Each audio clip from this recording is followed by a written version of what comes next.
Hello, friends, and welcome. This is episode 11 of Syracuse Sports.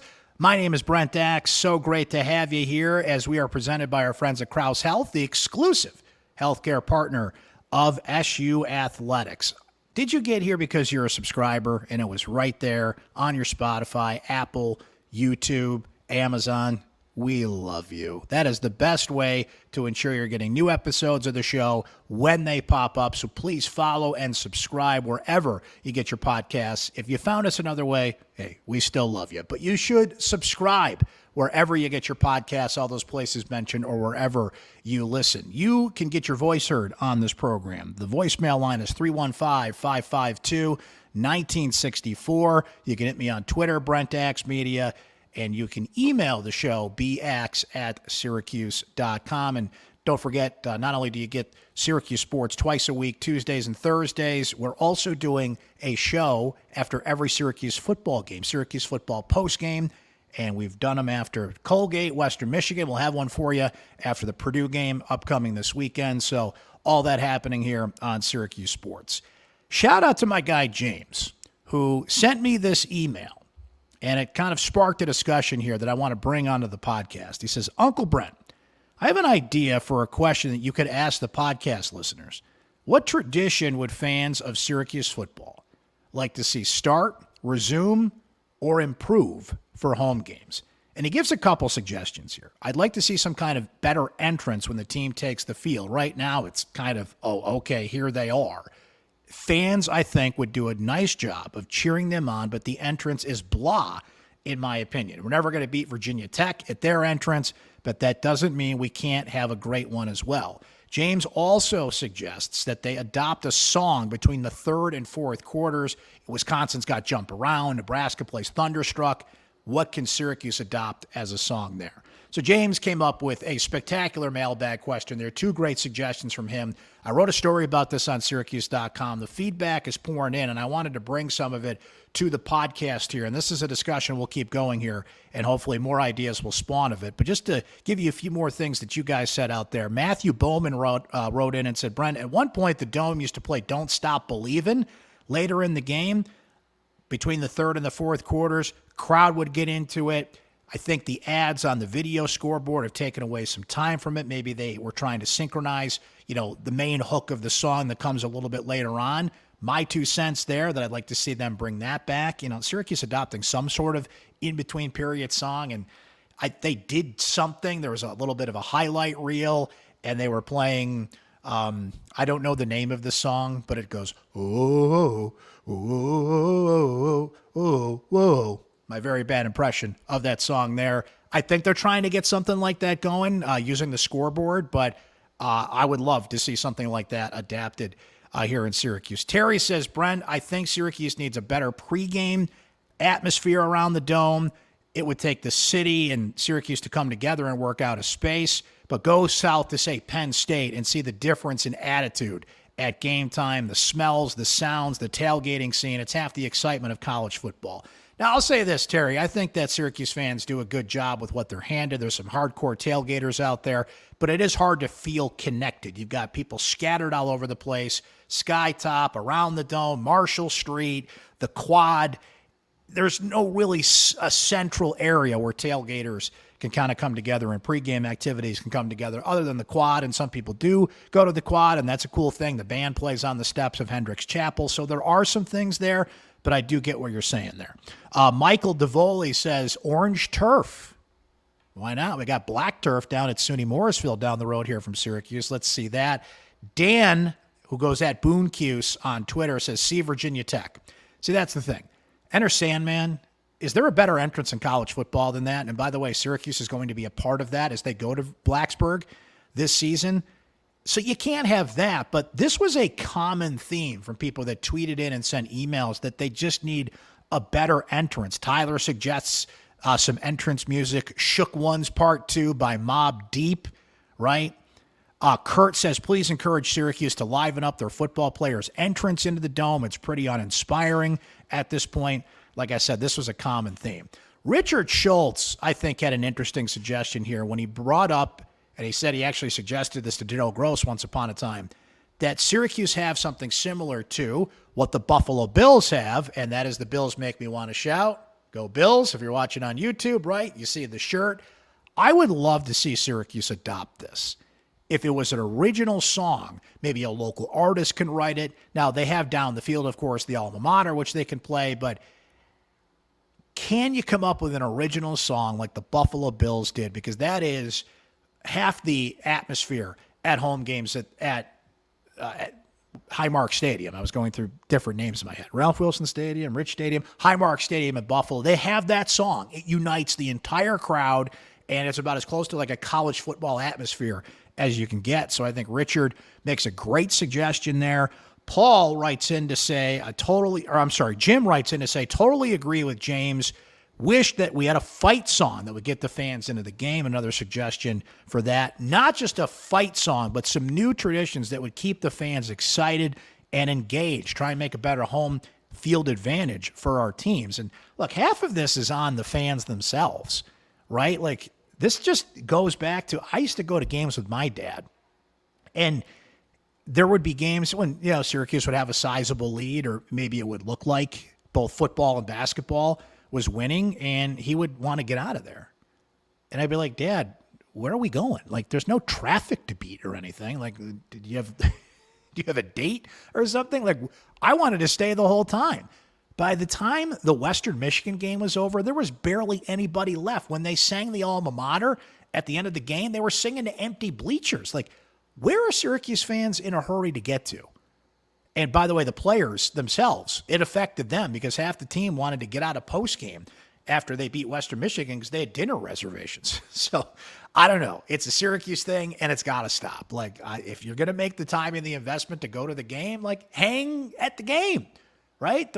Seeing this cavernous, empty facility in the middle of the third quarter because Syracuse is up big, it's just one of those habits that has been passed down generation to generation here in Syracuse, New York, and I just do not get it. I like this one from Jim, different Jim, who writes in and says, Brent, the pregame run-on of the SU marching band is currently in front of about 100 fans. What to do about that? How about a chant to bring the team onto the field? And he suggests kind of a around the dome sweeping orange, orange, orange chant. Not bad. Now, what Syracuse has tried to do, and they tried it against the Western Michigan game, is just before the team runs on the field, which is kind of the smoke entrance, and they play the horn, and I agree with people that are saying that's okay. It's like a 5.5 for me, to use a Dave Portnoy scale on that sense.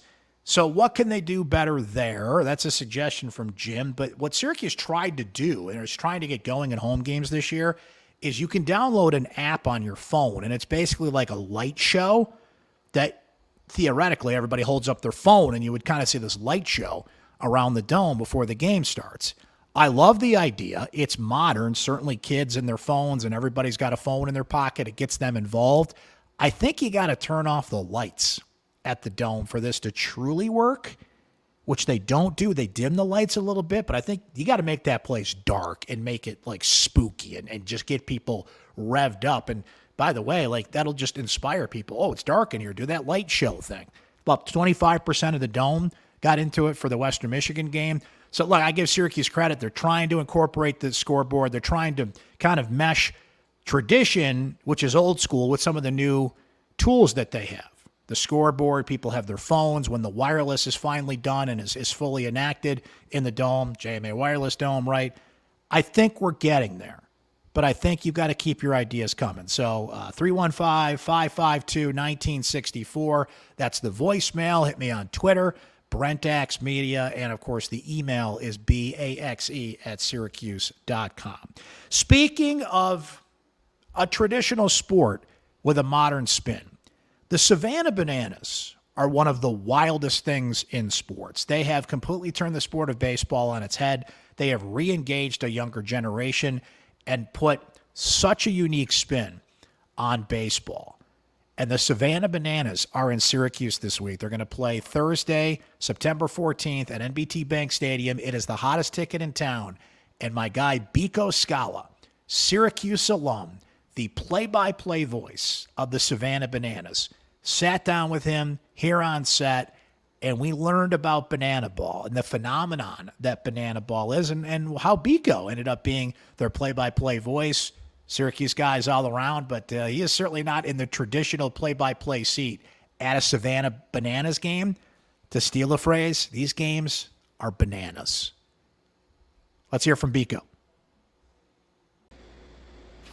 Who's got banana fever? This guy has got banana fever. Biko Skalla, play-by-play voice of the Savannah Bananas, Syracuse alum on the Syracuse Sports podcast. What's up, sir? Oh my gosh, so fired up to be back in the Salt City, baby. Fired up. We're fired up you're here. We're fired up that you're in person. He was in the queue, so we're like, hey, let's get him on the show. Let's show him the bank vault that we broadcast this thing from.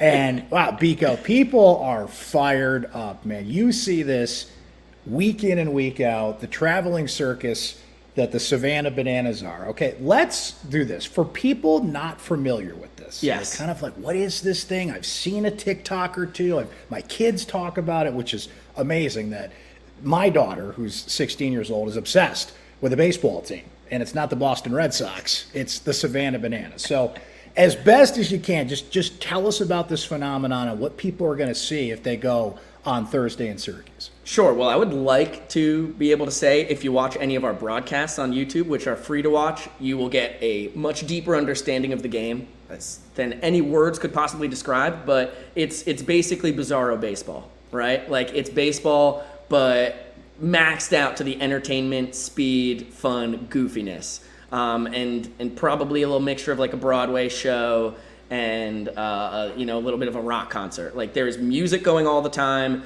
We have a dancing first base coach. Our umpire is dancing. We're going to celebrate runs with dancing. We're going to celebrate doubles with dancing. Guys out on the field are going to be doing Harlem Globetrotter-esque tricks. That's what I relate to. I'm a little older. If you're of my generation or older, this is like the Harlem Globetrotters of baseball, basically. Yes, for sure. Except like the one part of it that we cringe at is obviously the Globetrotters win all the time. This is real stuff you guys are doing. Yeah, these are real games. Insanely real competition, which makes the feel out on the field, we call it trick play feel, like very important on if you're maybe winning an inning by a couple runs and there's 2 outs and you hit a ground ball, you're like, oh, okay, here, I can go behind my back or do a little dribble, I can go over the head. Like, that's when you start getting globetrottery, or we'll have a center fielder will backflip and make catches and all kinds of goofy stuff like that. 360s behind the back. Like, that is super cool for us.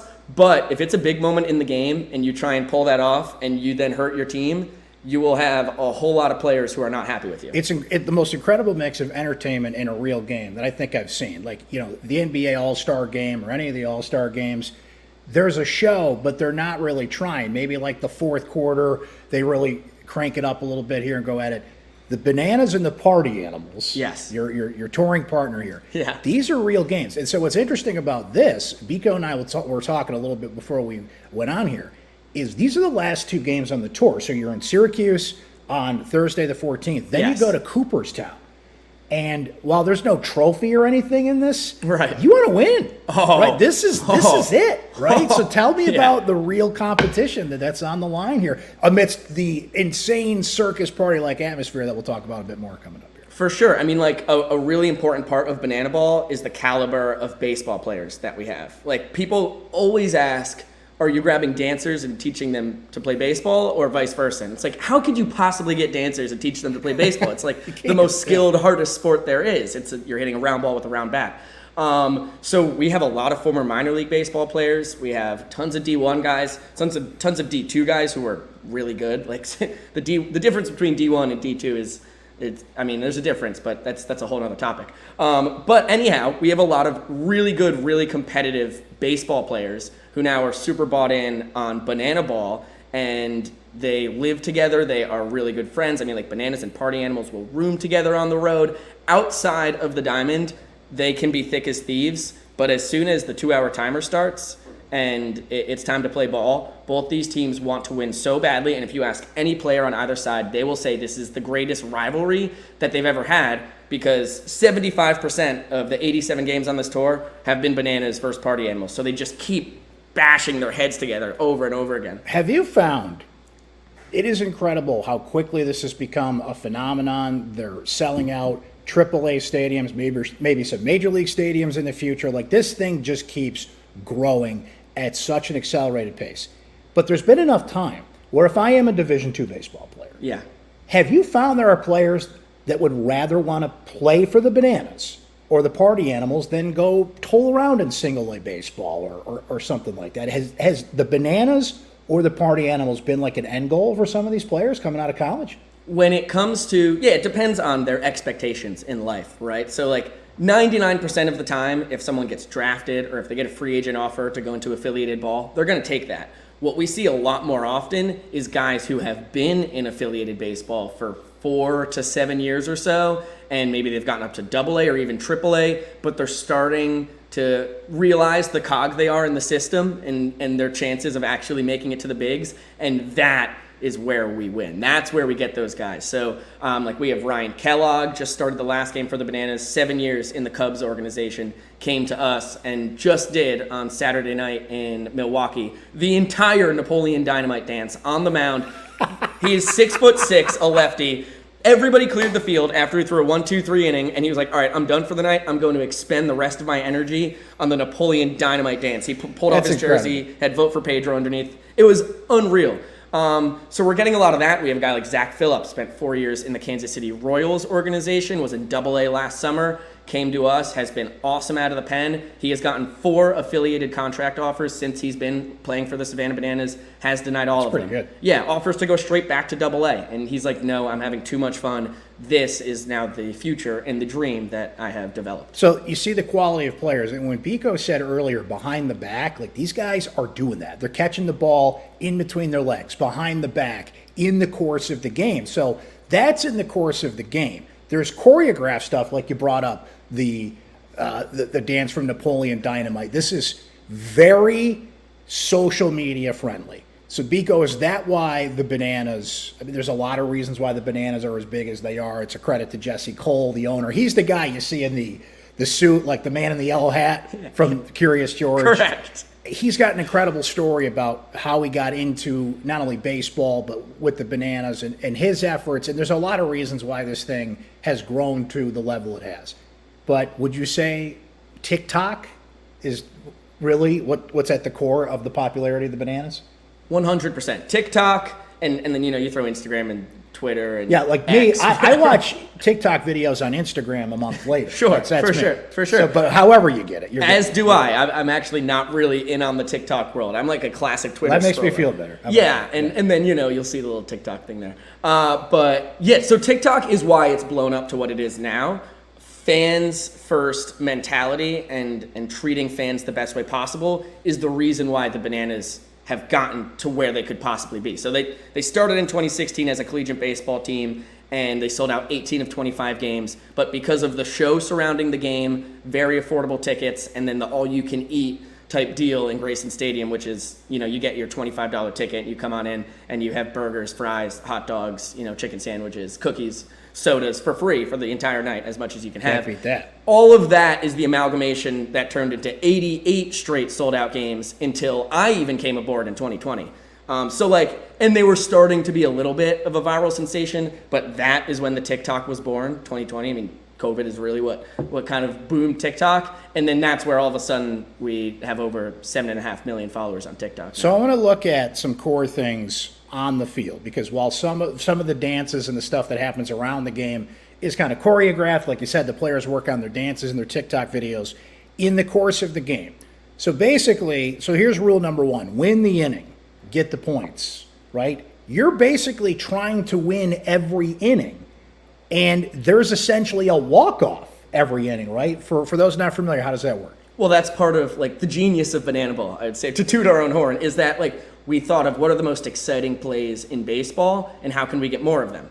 The walk-off. So now you can have 8 walk-offs in a game if the home team wins the first 8 innings, and obviously they're going to be up by 8 points at that point, so they're probably not going to walk off the 9th. But anyway, I'm getting ahead of myself. It's like match-style play. So if you play golf, match-style, if you're just watching any tennis match, if someone wins 6 games to 1, and then in the next set someone wins 6 games to 5, it's 1 set to 1 set. So that is what we have done with the innings of baseball. It's a 2-hour time limit. Fact. So this is no matter what. 2 hours, it just shuts down. Or how does that work? To a point. So like if the 2-hour time limit hits before we get to the 9th inning, then you are now in the final inning. It's not like the game ends when you snap your fingers, because you can't do that to baseball with each team getting 3 outs, and it gets muddy. That'd be a hell of a thing if you did, though. Correct. It gets... Everybody's done. Right. Right at the 2-hour time limit. But it gets spooky, and we lose the amount of fairness in the game, right? So we're going to play 9 innings unless we run out on our 2-hour timer, and all of a sudden, that inning is the last inning, in which every run counts as a point now. So if you win an inning, you get a point. All of a sudden, you're just fighting points all the way. And then once you get to either the 9th inning or whatever inning the 2-hour timer runs out in, now every run in that inning counts as a point, which allows you to, if you go into the 9th inning down 4-1, well, you can have a little 3-run rally and have some life in this. You can't step out of the box. That's a strike. Fact. There's absolutely no bunting. You will be ejected if you try to bunt. Which is probably my favorite rule. I absolutely love that. Batters can steal first base. Yes, which is something that the Atlantic League tooled around with in past years as well. So, wild pitch, pass ball, take off. As soon as you leave the batter's box, it is now a forced play at first base. No mound visits, no walks. Right. So how does that work? That takes a little explaining, because you can fire 4 balls to a batter. But when ball 4 is thrown, all of a sudden the batter will start sprinting, and then all 7 fielders behind the pitcher and catcher have to touch the ball before it is live.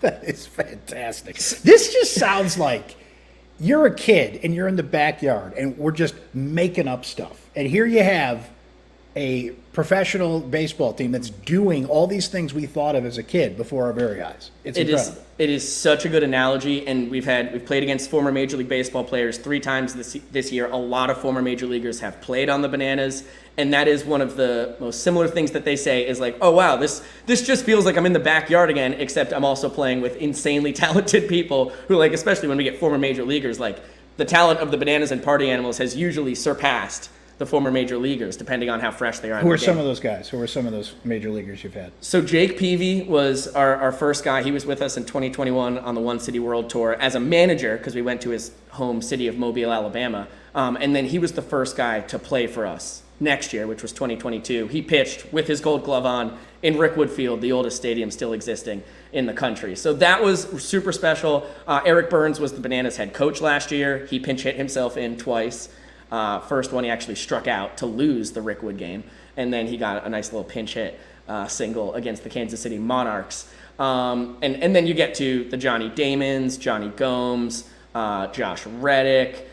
The list goes on and on. Even like guys like Doug Flutie, who are not former Major League Baseball players, but at 60 years old, still a great athlete, still playing in men's league and everything, and he can throw a great knuckleball. He was on that show on MLB Network, throwing the knuckleball with Tim Wakefield. Like, yeah, we'll let him go out there with 2 outs in an inning and try and escape. So you never know what you're going to see. A couple more that are really cool. So if a fan catches a foul ball, that's an out. Fact. So can that end the game? Can that, like, that's just a standard rule throughout? Like, now think of the guys that bring, and gals for that matter. I saw a great video the other day of this girl making a terrific catch in the stands. that came out. Yes, that was great. That was great. You're just hoping for a souvenir.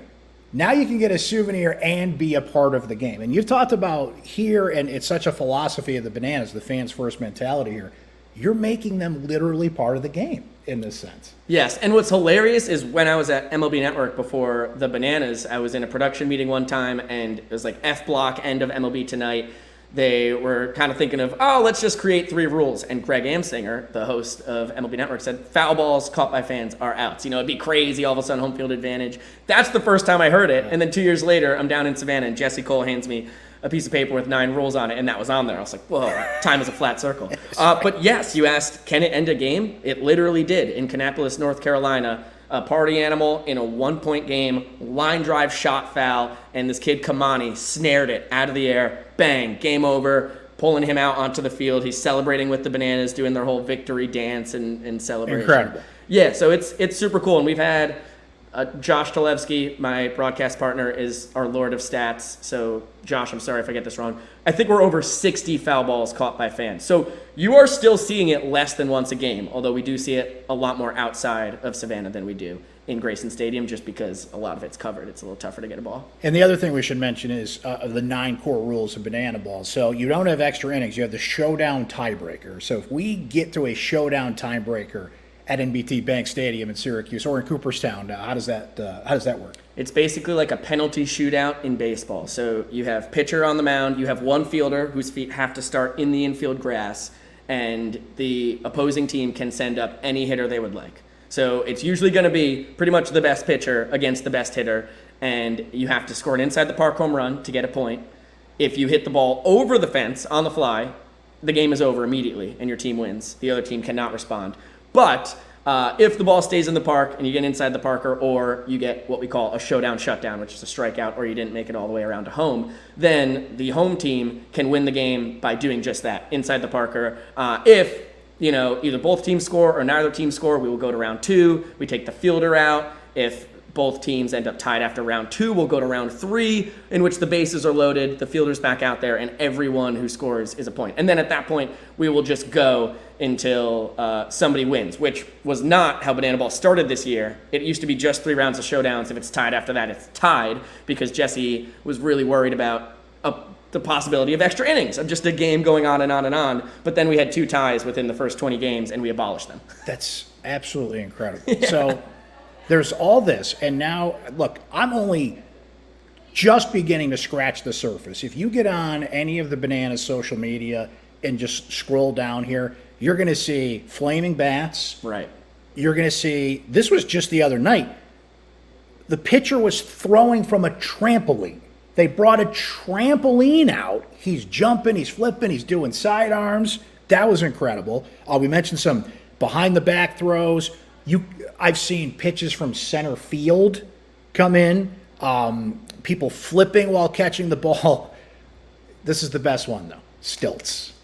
You have a guy on stilts who is out there playing baseball. You got to tell me Stilts' story. How did this guy land on the Bananas? So he is from Ellaville, Georgia, a very small town, kind of closer to the Alabama border, and he showed up to our One City World Tour tryout in 2021 with the patented long blonde hair nearly down to his tuchus, and was trying out just as a banana ball player. Like, did not mention anything about stilts, and would not have come close to making either team if he did not just perchance say, oh, I've got some stilts. Like, you think I should try and hit on them? We're like, yeah, buddy. Of course. See what you can do. We're trying to create the greatest circus in sports. So he comes out there, takes a BP on stilts. And we're like, all right, we got something here. So he makes the team. He played some first base. We didn't have him pitch until last year. So the 2022 World Tour, he started pitching. And then in the offseason, he really grinded, upped his stilts from 4 feet high to 5 feet, and now has been... He was very effective on the mound for a while. We try and set him up for success, 2-out innings where nobody is aboard. But as this thing has gotten more and more competitive and the party animals are on more and more of a roll, his last 3 outings, they have absolutely smacked him silly. So I would wager, as there is a really very serious competitive part of this whole thing, with the Bananas now needing to win one of these last 2 games to win the tour. I do not think you're going to see Stilts on the mound. I'm sorry to anybody who wanted to see him pitch, but it has gotten too competitive, and where I would wager he probably gets an at-bat. I would almost guarantee he'll get to swing it, where he's just about a 300 hitter, which is incredible because it's tough to throw it that high with any kind of velo or spin, and he has figured out how to hit some gaps, which is insanely impressive. But yeah, the Bananas are a little spooked about possibly sending him out into the mound. This is banana ball. You have to account for stilts in the strategy. Correct. By the way, what kind of strike zone is that with a guy that's got stilts? It's enormous. I mean, it's made up, like the strike zone is in the first place.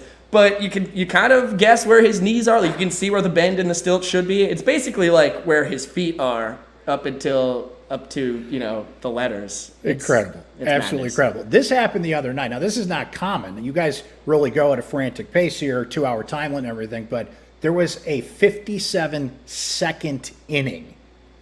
How did that go so fast? And is that a record for banana ball, by the way? It's the record. It's the only inning we have ever had in less than a minute. So by an inning, it's a half an inning. It's 3 outs for a pitcher. But minutes per inning, is a statistic that we track vigorously and is a pretty good way of knowing how you are as a banana baller. So Brett Helton of the Party Animals is the Greek god of MPI because he averages about 3 minutes and 20 seconds per inning, which is insane. If you're averaging under 4 minutes an inning, you are still very quick. And often, if you're working that quickly, you're also having success on a traditional ERA strikes sprint, which is our version of walks, type standpoint. So DJ the Invader, who is a guy who showed up at our most recent tryout with like an otherworldly space helmet on, wouldn't take it off. And we're like, oh, this is kind of a funny bit. So we just created DJ the Invader. We still have not seen his face. He goes out there, he throws low 90s, a really nice changeup, slider, cutter, and pitches to contact a lot, which is the key to a quick inning. So it was a 4-pitch inning, some hard balls hit, but straight at guys, and all of a sudden you have the fastest inning in sports history. Absolutely incredible. A couple more things for you, Biko. So listen, you went to Syracuse. Yes. And look, Syracuse University obviously it is, for lack of a better term, it is a factory for play-by-play guys. You know, if you want to get into play-by-play, Syracuse University is at the top of your list, right? And I feel like, and Biko was actually in my class at Syracuse University, and I feel like you kind of went down the traditional path. You go to Syracuse, fortunate to do the things you do at Syracuse, make the connections, and you end up working somewhere that you really loved working at, MLB Network, right? Yes. You would have been fine with that. Oh, yeah. While pursuing your dream of doing play-by-play. But how did this opportunity come along, and how did you get in on the ground floor of something here? And this is where you will always have this. Like, you've heard about all the names, and we can list them all, in the history of play-by-play that have come into Syracuse. No one has the story you do. Tirico doesn't have this story. Okay, Costas, McDonough, none of these guys have this story that you were in essentially on the ground floor of the rise of one of the most unbelievable sports stories I think we've seen this century and will ever see, and how the Bananas just completely turned baseball on its head. Yeah, it's mind-boggling because I did some college summer baseball broadcasting throughout my time at Cuse, and that's what I wanted to get into, probably hoping for like a single A or double A job coming out of school. And then MLB Network comes to the university, and all of a sudden I'm like, I can't say no to that. So then I end up in Secaucus, New Jersey for a couple years. Love it, a dream job in many respects, getting to bump elbows with Pedro and Millar and DeRosa and HR. I mean, it's Sean Casey. The list goes on and on. Super duper cool. But also, even though I got to watch 150 Yankees games and was paid for it a year, I felt my neck turning towards the window and saying, I kind of want to be back in the ballpark. And that is where I joined the STAA, Sportscasters Talent Agency of America. I can't recommend it enough to anybody in college, getting out of college. I'm still a member, even though I have no designs to leave Savannah anytime soon. But John Chelsnick does an amazing job creating, he sends you basically openings in the country or even outside of the country 3 or 4 times a week, plus some really good advice. I saw hundreds and hundreds and hundreds of broadcasting opportunities, was trying to stay in the New York, New Jersey, Connecticut, Pennsylvania type area, and then I saw the Bananas. And it was a job description unlike any other, and I watched the 20-minute video on the team, which was from 2020 back to 2016 in their inception. It's like, holy, you know what? I have to see this with my eyes. And all of a sudden, shooting 3 batters of play-by-play, interview with the man in the yellow tux from the Bayonne Public Library, and I had a 2.5-month contract down in Savannah for what ended up being the 2020 season of half capacity, only 3 teams in the 16-team league, masks all over the place, rubber gloves, like everyone was ready to wash the dishes. It was it was a bizarro world, right, for everybody, but it ended up being a pretty lucky step for me. Now, you brought that up. So I think of the Savannah Bananas, and I think of the TikTok videos, the tour that you're on now, but you do have a home base, Grayson Field, 4,000 seats. It is old school as it comes, and there's pride there. The city of Savannah loves that. They love their history, right? So what's that dynamic been like to now you're in AAA stadiums, maybe Major League ballparks down the road here, that the crowds are getting bigger and bigger, but your home base of Savannah, where this whole thing is anchored and I think people take the most pride in. Oh, 100%. And we wouldn't be where we are today without the fans. I mean, the company that runs the Bananas and the Party Animals is called Fans First Entertainment, because everything we do is with the fans in mind. So, the Bananas had sold out 88 straight games before I even stepped foot in Savannah, Georgia. And now we are north of 280 straight games sold out. So it's the fans are so key, and obviously the Savannah fans are so key. So there's like, as much as it's easy to have a wandering eye and you end up in Sacramento and Indianapolis and these 15,000 person stadiums, and it's like, whoa, like this is pretty sweet. This would take 4 games in Savannah to bring this type of environment and this atmosphere to this amount of people. But there's something super special about Grayson Stadium. And like you said, we love, I say we, I'm a New Yorker. We love our history in Savannah. It's such a historic city, and the ballpark was built in 1926, rebuilt into a baseball stadium in 41. So, I mean, just going back to when it was a football stadium, it's now in its 98th year of existence. It's pretty special, and we have to figure out a way to juice it a little bit. And, you know, we will never take away its charm and the historic parts of it, but also like, hey, we can maybe fit 1,000 fans in here, 1,000 fans in here, we'll see what happens. So that next year we can once again have 30 games in Savannah like we have since the team's inception in 2016, but also get a few more folks into the mecca of banana ball along the way. All right, final thing for you, Biko. I don't think I'm going to see a guy in stilts batting for the Yankees anytime soon. I don't think so. But what are the lessons that Major League Baseball and minor league baseball, for that matter, can take from what the Savannah Bananas do night in and night out? Well, I think the key to it is the speed, right? So when the Bananas were still selling out all of these games, there was always a strive for a higher level of greatness, and that led to taking pictures of the stadium at different times in the night and seeing when fans would trickle out, no matter how amazing the show is.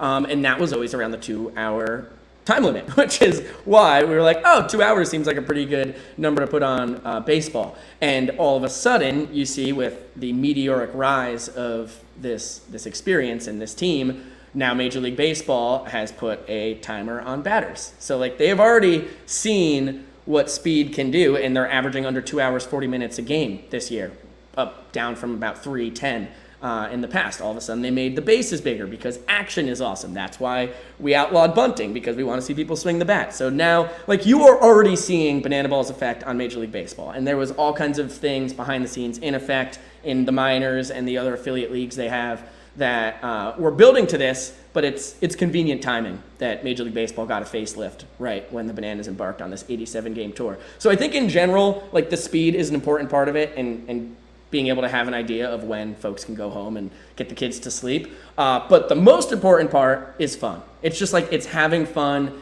It's taking away the corporate side of it, and just realizing that, like, hey, whatever we're doing, we're entertaining people and we're creating lifelong memories. And that's why all the major leaguers who come by, for the most part, say that this is the most fun they've ever had playing the sport that they dedicated their careers to, because it's back to its roots and backyard baseball. It's just backyard baseball with 10,000 plus fans and in crazy atmosphere, and both teams really wanting to win. It's the hottest ticket in town, that's for sure. And for those that aren't going to get to experience it at NBT Bank Stadium or Cooperstown, you guys are certainly easy enough to find on social media or everywhere on TikTok and everything. But where can we find your broadcast of the games and get a sense of how, and I don't know how you broadcast these games, because you just don't know what's coming, right? You are just constantly reacting to some of the craziest stuff you'll ever see in your life, and that is a hell of a skill that you have there, my friend. But where is the broadcast for people if they want to check it out? YouTube. It is go. YouTube. Yeah, so the Savannah Bananas, check them out on YouTube. We're over 700,000 subscribers, which we're fired up about. Living in the subscriber game these days. We were under 100,000 before the tour, so that has been super cool. Once in a while, you can catch us on ESPN2 or NESN or wherever folks want to put us on the traditional television. But yeah, every single one except for 3 of our games is for free to watch on YouTube. So awesome. It's pretty cool. We have a blast on there. Biko, good stuff, buddy. Good to see you, man. Savannah Bananas, this is the man behind the mic. It is taking sports by storm, and we're glad to see it here in Syracuse this week. Oh, but wait, there's just one more thing.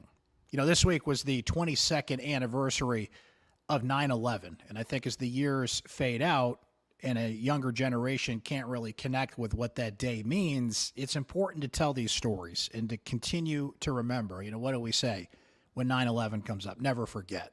And for those that went through it and experienced it, and those that unfortunately lost loved ones in 9/11, they certainly will never forget. But I think we all kind of have a 9/11 story, and mine has a lot to do with sports. And it's something I think about every year on this day. And I guess it's something that really connects me to that date and forever will. And there is a sports theme to it. So in 2001, I was the play-by-play announcer for Utica College football, amongst my other duties in working in radio in Utica at the time. So one of our first games after 9/11 was at the U.S. Coast Guard Academy in Connecticut. Can you imagine being on a military base less than a month after 9/11 as the world changed around us? To say the least, it was absolutely surreal. So we went through an extensive security check. We were there on campus early, so I had a little extra time to walk around before the game on campus. Now, it is a gorgeous fall day in Connecticut, crisp, clear, sun shining, leaves changing, just that poetic fall scene, right? But we were all still in a fog. We were wondering if we should be there. We're sitting here wondering if a football game should even be played here. And this is about a month after 9/11, and everybody's just kind of trying to figure out what to do and how to do it and how to go forward.